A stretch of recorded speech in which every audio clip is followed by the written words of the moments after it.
The umbrella was not hers to begin with. Audrey Simmons had found it wedged behind the hostess stand at the start of her shift, black, expensive-looking, the kind with a wooden handle that felt too heavy to be practical. She had set it aside thinking someone would come back for it. No one did.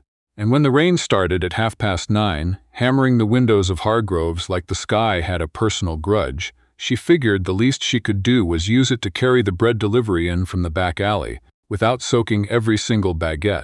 That was how she ended up standing in the service entrance at 9:47 on a Tuesday night, holding a stranger's umbrella over a crate of sourdough, watching a man in a gray suit try to parallel park a car that was very clearly too expensive for the space he was attempting. He gave up on the third try. She watched him get out, look at the rain, look at his suit, and then just start walking toward the restaurant like the weather had no jurisdiction over him. No umbrella, no hood. Just a man deciding that getting soaked was someone else's problem. Audrey went back inside. She was 28 years old and had been waitressing at Hargrove's for 2 years, which was about 22 months longer than she had originally planned. The plan had been to save enough money to finish her graphic design certification, build a portfolio, and leave. The plan had not accounted for her mother's hip surgery, or the fact that Hargrove's paid better than anywhere else within a reasonable commute, or that she was, if she was being completely honest with herself, a little afraid of what leaving actually looked like. So she stayed, and she carried bread through rain. And she got very good at reading a table in the first 30 seconds. The man in the gray suit sat down at table 9 at 9:52. Table 9 was a corner booth, technically a two-top, technically reserved for parties of 2 or more. After 7 p.m. he was alone. He had not made a reservation. Audrey knew this because she had checked the book when she saw him come in, and because Patrick, the host, had already appeared at her elbow with the expression of a man who needed a favor. "He asks specifically for the corner," Patrick said. "Table 9 is reserved. The reservation canceled an hour ago." Audrey looked across the restaurant at the man who was reading the menu like it contained information he intended to dispute. "He going to be difficult? He tipped me $40 just to seat him." She picked up her order pad. "I'll take him." His name, she would learn later, was Conrad Elliott Hale, though the reservation he eventually made under that name for the following week would cause a quiet stir in the back office that Audrey wouldn't understand until much later. For now he was just table 9, slightly damp at the shoulders, with the kind of face that had probably been called handsome so often he'd stopped registering it. "Good evening," she said. "Can I start you with something to drink?" He looked up from the menu.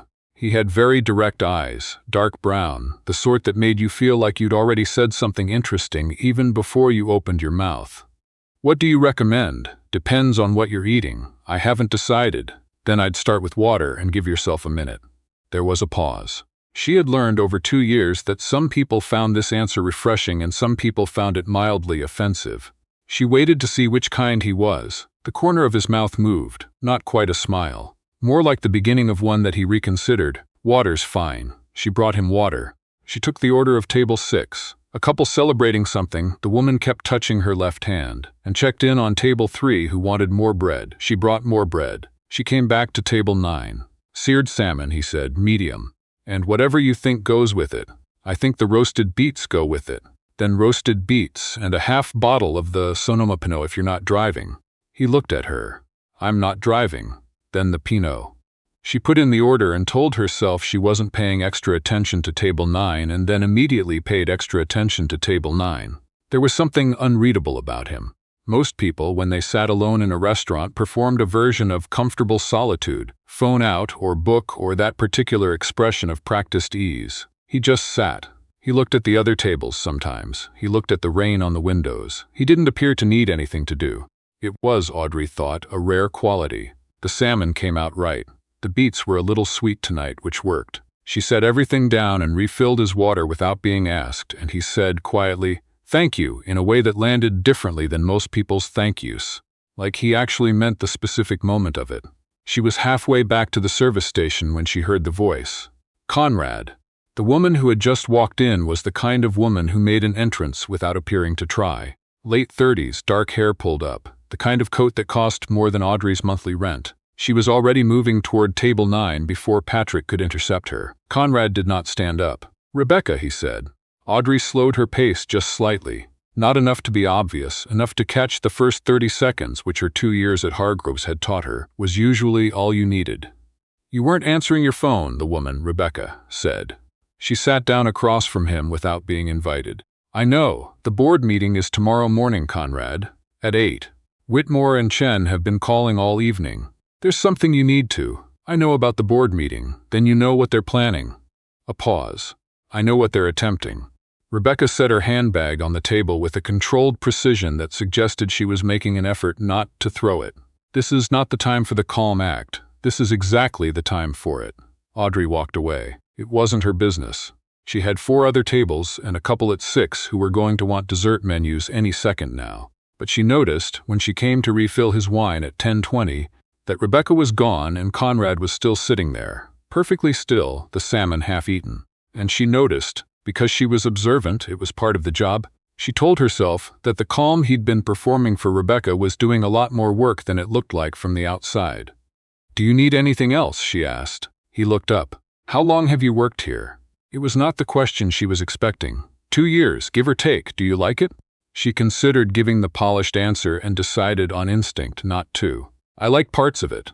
The parts where people are actually happy to be here. What are the bad parts? The parts where people are here to be seen being here. She paused. That was probably too honest. No, he said, it wasn't. He looked down at his plate, then back up at her.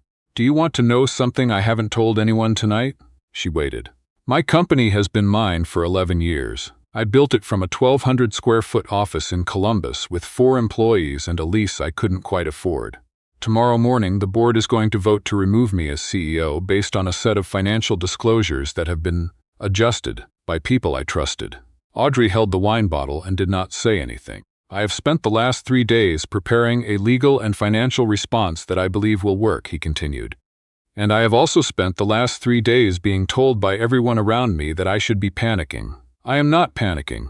I don't know if that's a good sign or a bad one. He looked at her with those direct, unhurried eyes, and Audrey had the odd feeling of being asked a question that hadn't been put into words yet. I think, she said carefully, that panic is mostly useful when you still have options you haven't thought of yet. If you've thought of all of them, panic just makes it harder to execute. He stared at her. She felt heat rise to her face. Or not. I'm a waitress. I carry bread in the rain. You carried bread in the rain? The delivery got rained on and someone had to. She stopped. That is not relevant. And then he laughed. It was a real laugh, startled out of him. Not the kind people gave as social currency, but the kind that just escaped. And for a moment he looked nothing like a man facing a hostile board takeover and everything like a person who had been holding himself together all day and was relieved briefly to stop. I'm Conrad, he said. He held out his hand. Audrey. She shook it. I should get back to. Of course, he nodded. Thank you, Audrey. She went back to the service station and stood very still for approximately 4 seconds. Then she went and got the dessert menus for table 6. Conrad came back the following Thursday. He was shown to table 9 again. She suspected he'd asked, and Patrick, who had apparently been upgraded to a devotee, obliged. He sat down at 8:15, and this time he had a reservation, and this time he ordered without the menu, and this time, when she set down his water, he said, the board meeting didn't go how they planned. She looked at him. I presented the corrected disclosures. It took 4 hours. 3 board members abstained, 2 voted with me, and Whitmore resigned before the final count. He picked up his water glass. I thought you might want to know, since you were theoretically part of my pre-game preparation. I told you panic was inefficient. I'm not sure that counts as strategy. It was the most useful thing anyone said to me that week. Audrey felt something complicated happen in her chest. She kept her face professional. The salmon again? Please. She put in his order and told herself this was perfectly normal. A regular customer. Hargroves had regulars. She was simply providing consistent and quality service to a repeat guest. He came back the following Thursday, and the one after that. By the 4th week they had a routine, not by design, just by accumulation. He arrived between 8 and 8:30. He sat at 9. He ordered the salmon or, occasionally, the roasted chicken, and he always let her choose the side. They talked briefly between her other tables. Nothing sustained. Nothing that could be called conversation, just small, precise exchanges that she found herself thinking about later in ways she didn't entirely examine. He asked her things that other customers didn't ask, not invasive things. Just questions that assumed she was a person with a full life outside of his field of vision, which, in her experience, was rarer than it should have been. He asked what she did when she wasn't working. She told him about the graphic design courses, the ones she was doing online at 11 p.m. on the nights she had enough left in her after a closing shift. He didn't make the face, the slightly pitying, slightly confused face she sometimes got when she told people, as if they couldn't reconcile the information with the apron. He just said, "What kind of work do you want to do?" And she told him about the type of work she actually wanted to do. Editorial design, the kind that involved narrative and image together, the way a spread of pages could tell a story before you read a single word. She had a portfolio she'd been building slowly, too slowly, but it was there. He listened. Genuinely listened. She could tell the difference. It was the 6th Thursday when things shifted. She had come in that afternoon for a double, which meant she'd been on her feet since 3. By 8 o'clock, her lower back had the specific ache of a long shift, and she was running on coffee and the last quarter of a granola bar she'd eaten standing up in the back hallway. She was doing fine. She was professional. She was excellent at her job. She was also distracted when she came to clear his bread plate, and she caught the edge of his wine glass. Not hard, not catastrophically, but enough. The glass tipped. She caught it before it fell, but not before a splash of red wine leapt out and landed, with a kind of horrible precision, directly on the front of his shirt. The restaurant was not loud, but it felt like it got quieter. Audrey looked at the spreading red stain on the white dress shirt. She looked at her hand, still holding the wine glass. She looked at Conrad. He looked down at his shirt, then up at her. "I am so sorry," she said. Let me get." She was already reaching for the cloth tucked into her apron, pressing it gently to the fabric, and she was aware that this was extremely close contact with a customer's chest and that she should probably— "It's fine," he said. "It's not fine, it's Audrey." His voice was quiet, very even. She looked up from the stain. He was looking at her with that expression she'd catalogued over 6 Thursdays, the one that was somehow both steady and warm. "It is a shirt, I promise you it's fine." She straightened up. She took a breath. "I'll bring club soda. I don't need club soda. I need to do something." "All right," he said. And he waited, perfectly patient, while she went and got club soda, because he understood, she thought, that it wasn't about the shirt. She blotted. She apologized again. He waved it off and asked what she was working on in her design course, and she answered on autopilot and then realized she was describing a layout exercise with actual animation in her voice, and by the time she finished talking about it, she felt approximately normal again. He left his usual tip, which was generous to the point of making Patrick slightly emotional each time. He also left a note on the back of a business card. She found it when she cleared the table. "I know a creative director at Brennan & Locke. Her name is Faye Ashworth. If you'd want an introduction, no pressure either way." Audrey stood at table 9 for a longer moment than was probably professional. Brennan & Locke was not an unknown name to her. It was, in the field she was trying to break into, a fairly significant name. The kind of agency whose work she had studied in her online courses with the focused attention of someone memorizing a route they intended to take someday. She put the card in her apron pocket. She told herself she hadn't decided anything yet. The following Thursday, Conrad arrived at 8:10 and looked, for the first time since she'd known him, tired. Not the performing composure over stress tired she'd seen in that first week, just tired. The kind that lived in the face when someone has stopped managing it. She brought his water and didn't say anything at first, because sometimes people needed the quiet respected before they could enter it. He looked up eventually.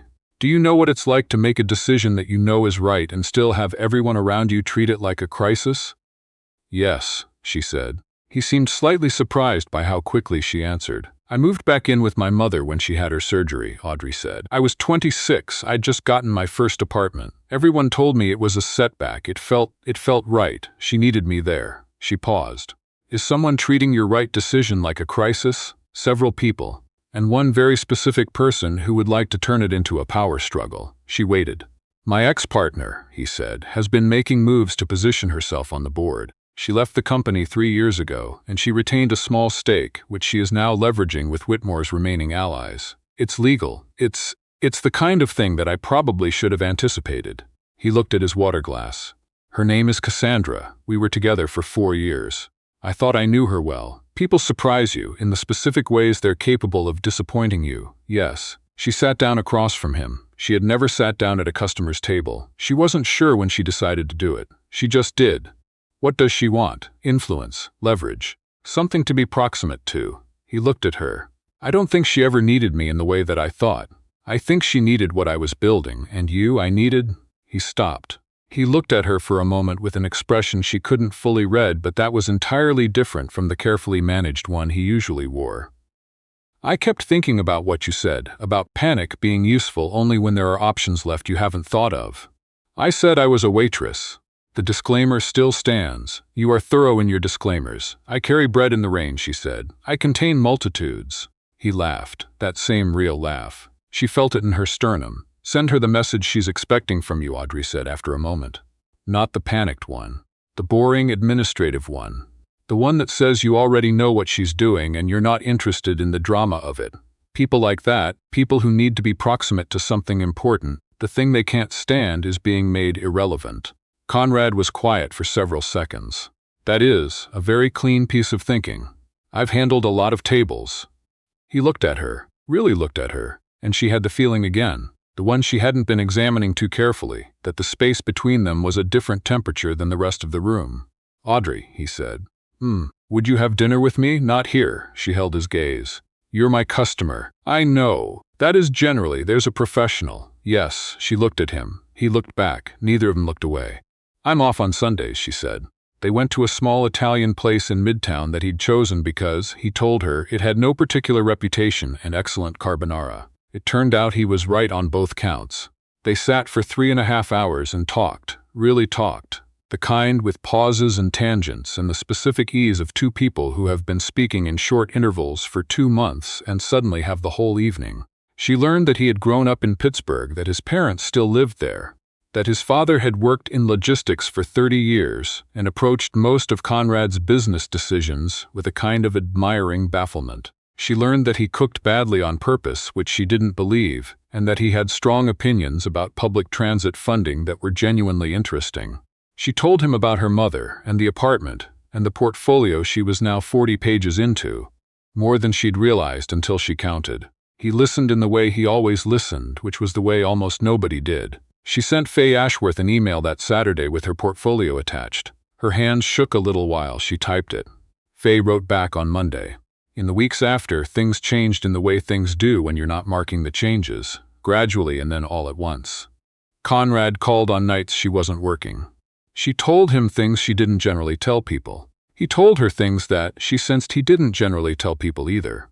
The Cassandra situation resolved in the clean, administrative way Audrey had suggested. There was a letter and a response and a very brief legal notice that discouraged any further board maneuvering. Cassandra did not make another move. Conrad told her about it matter-of-factly, over the phone, and she said, "Good. Now stop thinking about it." And he laughed and said he would try. The thing about Cassandra was that she wasn't done. Audrey found out about it not from Conrad, but from a woman named Patricia, who was a regular at Hargrove's and who sometimes liked to share information she'd gathered the way other people like to share recipes, generously and with the assumption that everyone would find it nourishing.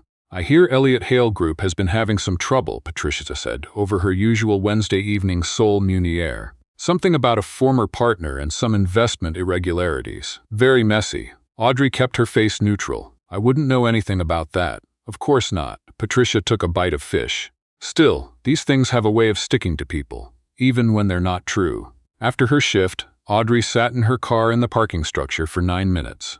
Then she called Conrad. He answered on the second ring. "Hey, someone's spreading something," she said, "about investment irregularities. A customer mentioned it tonight," she said, "former partner." A short pause. "Cassandra, I think so, I know," he said quietly. "My lawyers flagged it this afternoon. It's a defamation issue now. It's being handled. Are you okay?" Another pause, shorter. "I'm better," he said, for being asked. She drove home. She thought about things she didn't have language for yet. She thought about the way the conversation at Table 9 had felt like the beginning of something without either of them naming it. She thought about how she had a meeting at Brennan and Locke in 2 weeks, and how the portfolio was now 63 pages, and how she had stopped, at some point without marking the exact moment, being afraid of what leaving Hargrove's looked like. She was still thinking when she fell asleep, which was unusual for her. She was generally very efficient at turning her brain off. The defamation case moved quickly once Conrad's legal team engaged. The irregularities Cassandra had insinuated, through 2 interview requests to business publications, both of which his PR team had managed to intercept before publication, turned out to have no documentation behind them, because there was no documentation, because they were constructed. A retraction was issued. A cease and desist was filed. Cassandra's attorney sent a response that was, by Conrad's description, embarrassingly thin. The board held. The company held. Conrad called her from Columbus, where he'd flown for 2 days of meetings, and she could hear the particular relief of a man who had been bracing for a long time and had just been told it was over. "You can stop bracing now," she told him. "I'm working on it. How's Columbus?" "Cold. Bleak. Perfect for the mood I've been in." A pause. "Audrey, I want to be honest with you about something." She waited.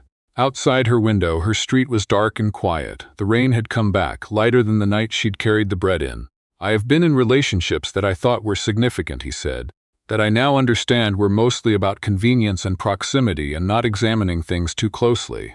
I did not know that at the time. I thought I was paying attention." A pause. "I think I have been, unusually awake, for the past several months. I'm aware that's connected to you. I wanted to be honest about it rather than let it sit there unacknowledged." She was quiet for a moment. "I moved back in with my mother when I was 26, she said. "And I told myself it was temporary, and then I stayed, and I kept not leaving Hargroves, and I kept not finishing the portfolio, and I think that I convinced myself that not moving was the same as not being afraid to move." She paused. "I turned in my notice at Hargroves last week." A silence. "I didn't tell you," she said. "I wanted to do it and then tell you, rather than tell you and have it be a thing I did partly for someone else." "Faye Ashworth," he said. "The meeting went well. I got the offer on Friday." He was quiet. She could hear him breathing. "Are you happy?" "Yes," she said. And she meant it fully, clearly, without qualifier. She was happy. She was also a little terrified, and that was fine. Terror and happiness could occupy the same square footage. She knew that now. "I'm glad," he said. "I am very glad. Come back from Columbus," she told him. "I'm taking the first flight Thursday morning." "Not Thursday morning," she said. "Tonight." Another pause. Longer then. "I'll check the flights." She smiled. Outside, the rain ticked against the glass. He took the flight. He showed up at her building at 11:30, with his coat still damp from the Columbus rain and carrying, for reasons he never fully explained, a paper bag from an airport bakery that contained 2 slices of something described on the receipt as double chocolate layer cake, which were very good and approximately half the size of a real slice of anything. She opened the bag and looked at them and looked at him. "Half a cake," she said. "Best I could do at short notice," she laughed. She laughed so hard she had to lean against the door frame, and he was laughing too, the real kind, the kind that escaped, and she thought about a man in a gray suit refusing to acknowledge rain, and a stranger's umbrella propped against a hostess stand, and all the small things that accumulate into something you can't quite account for but that feel, in the end, like everything. She let him in. She put the cake on the counter. And in the small, lit kitchen of an apartment she had stopped being afraid to stay in, had stopped being afraid to leave. Audrey Simmons decided that some of the best things that ever found her had found her while she was simply standing in the right place, paying attention. Half a cake from a Columbus airport. It turned out to be enough.